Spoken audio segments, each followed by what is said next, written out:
orang tua itu harus dimuliakan ketika dia masih hidup, bahkan sampai dia sudah dipanggil oleh Allah Subhanahu wa taala.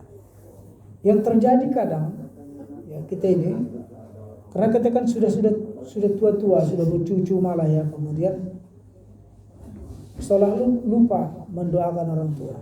Seolah-olah kita mengharapkan hanya anak kita nanti mendoakan kita. Sebenarnya tidak seperti itu. Ya. Sampai kapanpun kita masih hidup, sampai berapapun usia kita kalau masih hidup, tetap dianjurkan kita mendoakan orang tua kita. Jaga kehormatannya. Sehingga pernah seorang bertanya kepada Rasulullah, "Ya Rasulullah, apakah ada kebaikan sebagai rasa baktiku kepada kedua orang tuaku? Padahal mereka sudah meninggal keduanya. Min ba'dihima, sesudah meninggal mereka berdua." Kata Rasulullah, "Na'am, iya. Ada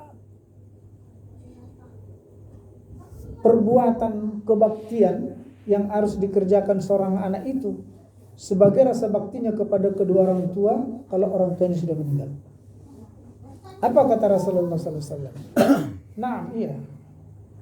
Yang pertama kata Rasulullah, as-salatu lahuma. Senantiasalah doakan keduanya. Doakan. Cuma para bapak dan saudara, ketika kita mendoakan, tentu kewajibannya kita dulukan dulu. Kewajiban kita itu kita dulukan dulu. Nggak mungkin kita mendoakan orang tua tanpa sholat. Maka sholat, doakan orang tua. Itu tanda rasa bakti kita kepada kedua orang tua. Tidak pernah putus. Ya. Jadi sholat, doakan. Jangan pernah abaikan doa, mendoakan kedua orang tua. Apa yang didoakan kepada orang tua itu? Yang kedua kata Rasulullah, istighfar lahuma, mohonkan ampun untuk keduanya. Itu makanya dari doa itu para ulama mengatakan adalah rugi orang yang sholat lalu tidak membaca doa Allahumma ighfir lana dzunubana wa liwalidayna warhamhuma kama rabbayana shaghira. Rugi.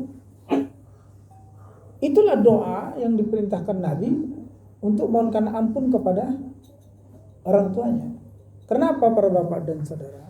Karena mereka itu sekarang di alam barzah itu, orang tua kita yang sudah meninggal ini kedua-duanya, itu mereka seolah-olah kan digambarkan Nabi seolah-olah orang yang tenggelam di dalam lautan, di tengah lautan.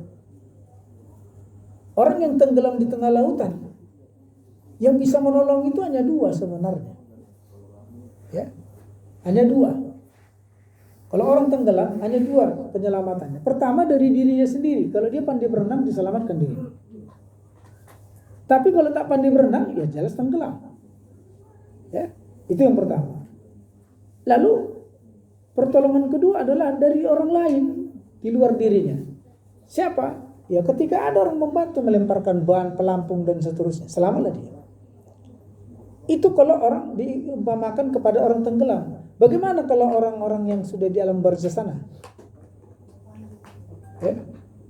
Kenapa diibaratkan seperti orang tenggelam? Adalah sekarang sedang tersiksa, sedang katakan seperti orang tenggelam tadi. Maka yang bisa menyelamatkan pertama adalah amalnya. Kalau tadi orang alim dirinya sendiri, ini amalnya selama saya hidup. Ada nggak amalnya? Kalau kurang amalnya, maka bantuan dari orang lain. Siapa itu? Anak-anaknya, itulah doanya. Begitu. Maka diumpamakan seperti orang yang tenggelam.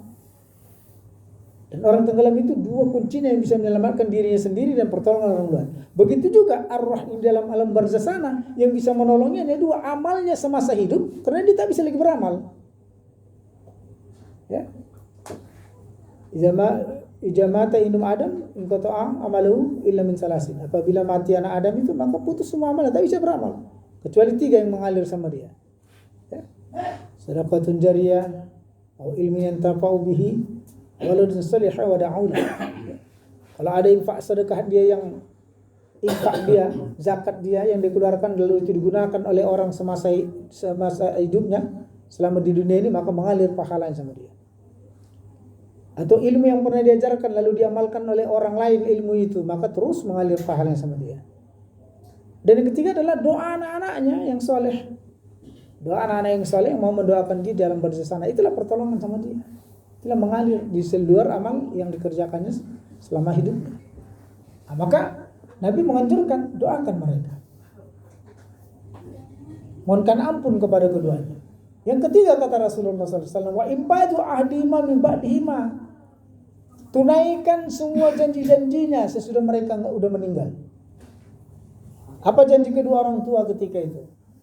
Harus ditunaikan. Cuma kan yang terjadi kadang-kala ini yang menjadi persoalan di belakang ya, bagi anak-anaknya. Terutama apa yang dijadikan tentang harta yang ditinggalkan kedua orang tua. Nah, jadi kita juga sekarang harus paham. Kalau memang ada harta yang bakal kita tinggalkan kepada anak-anak kita, jelaskan harta itu. Kalaupun memang kita mau membaginya semasa hidup, itu boleh-boleh saja. Tetapi menjadi hak orang yang menerima pembagian itu kalau dia sudah meninggal.